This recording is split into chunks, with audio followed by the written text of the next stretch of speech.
Spiritual meditation is the pathway to divinity.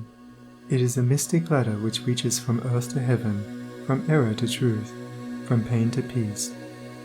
Every saint has climbed it, every sinner must sooner or later come to it, and every weary pilgrim that turns his back upon self and the world, and sets his face resolutely toward the Father's home, must plant his feet upon its golden rounds. Without its aid, you cannot grow into the divine state, the divine likeness, the divine peace, and the fadeless glories and unpolluting joys of truth will remain hidden from you.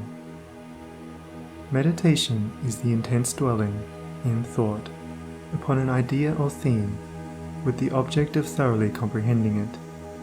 And whatsoever you constantly meditate upon, you will not only come to understand, but will grow more and more into its likeness, for it will become incorporated into your very being, will become, in fact, your very self. If, therefore, you constantly dwell upon that which is selfish and debasing, you will ultimately become selfish and debased. If you ceaselessly think upon that which is pure and unselfish, you will surely become pure and unselfish. Tell me what that is upon which you most frequently and intensely think, that to which, in your silent hours, your soul most naturally turns, and I will tell you to what place of pain or peace you are traveling, and whether you are growing into the likeness of the divine or the bestial. There is an unavoidable tendency to become literally the embodiment of that quality upon which one most constantly thinks.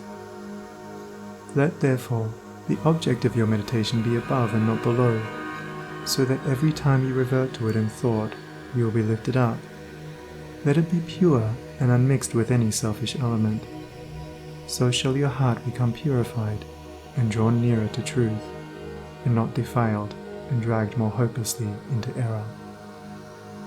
Meditation, in the spiritual sense in which I'm now using it, is the secret of all growth in spiritual life and knowledge.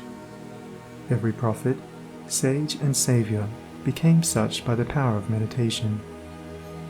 Buddha meditated upon the truth until he could say, "I am the truth."